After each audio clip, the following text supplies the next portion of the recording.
according to Ding Dong, hindi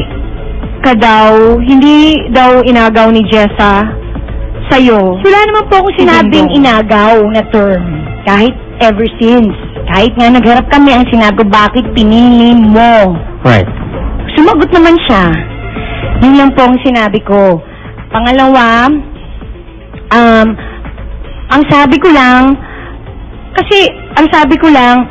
nalaman ko, after na sila na pala, sa TV pa. Kasi dinay niya before. Ang sa akin lang naman, kung sinabi lang nila noon na, oh, we love each other, I'm really sorry. Bahala. I mean, kahit yun lang. Right. As a person, respeto lang. Para may closure din. Parang, yun lang yun eh. Tapos isang beses lang ako, na-hurt lang ako bilang babae, bilang tao. Diba? Yun lang po yun. Wala po akong gustong awayin. Naging totoo lang po ako. Yun lang po i-clarify ko. At, yung sinasabi mo ngayon ka lang nagsalita, yan, ang nangyari tuloy. What's your message kay Ding Dong? Yeah, I'm sure he's watching. Nanonood siya.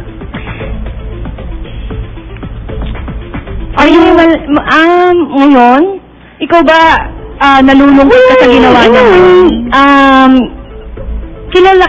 Kilala ko si Ding Dong eh. Kasi kahit papano, nakasama ko siya. Kaya si Hodang, kung anumang level. But still, I think, kung friendship man yun, it's still a relationship for me. Ngayon, kung sa kanila, ganun lang, hindi umabot sa serious or whatever, it's still a relationship for me. Okay? That's right. At kaya lang ako talaga, sa lahat, sa dami kong nakasama, wala po akong nakaaway, kaya lang ako napipikon talaga sa kanya. Kasi, kahit konting pinagsamahan natin, kahit mahigit 1 taon yon, wala ka nasabing kahit isang maganda sa akin.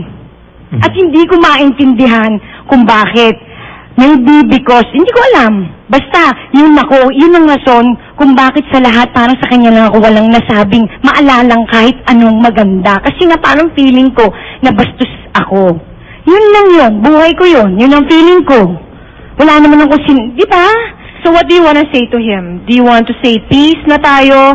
Sana naman, yung beses na tayo magsalita, tayong dalawa, about this subject and Jessa. Actually, mas na-appreciate ko na nagsalita siya dahil siya naman talaga yung nakasama ko. But, at nirerespeto ko ang pamilya nila, nirerespeto ko si Jessa bilang nanay at pati anak niya, nirerespeto ko sila eh. Diba? Mag-move on na tayong lahat eh. Ang message ko na lang, sa ngayon siguro parang wala po akong mami-message sa kanya dahil ang gusto ko lang sabihin na hindi rin ko rin planong tapakan ka, hindi ko rin gusto makipag-away. Nasaktan lang ako. Kahit sabihin natin hindi ako naging jowa, nasaktan ako bilang babae at bilang tao. At yun lang, hindi lang talaga ako nagsisinungaling. Yun lang. Okay, thank you, Peachy. At sana, maayos na din. Kasi, hindi ko maintindihan kung bakit gano'n na lang nila ako yugin eh, di ba? I mean, pamilya na sila eh. Ako, nag-iisa lang ho ako. Di ba? Ano pang... At kailangan ko ayusin ang sarili kong buhay. Please, hindi ko kayo... May sarili po akong buhay na dapat kong gawin. Hindi po kayo lang ang buhay ko. Okay? Okay. Thank you very much. Move on na, move on. Move on ka na nga. You know, kilala ko si Peachy not just as a colleague but as a friend, but even just watching you, yung sincerity, tapos yung talaga sinasabi niya, this was my biography. Ito talaga nangyari sa buhay ko. Kung na-regret mo naman nasamahan mo siya or whatever, it's really that you stuck with your story and the truth.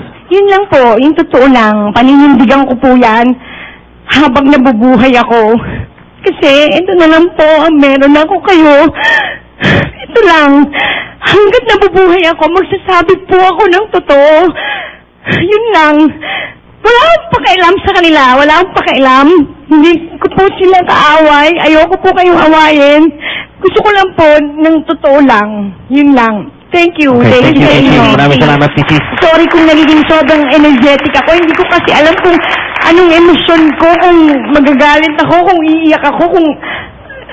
Kasi wala na to eh. Di ba, past Buti na pa, eh. Pichi, you've said your piece, it's off your chest already, and with that, we hope natapos na po ang mga pag-uusap na ito because there's nothing else to say. Respect Maraming begets salamat. respect lang. Yun lang. Kung gusto nyong respetuhin kayo, respetuhin nyo lang That's right. ako. Yun Okay. lang. Thank you very Pichi. much, Rupa May.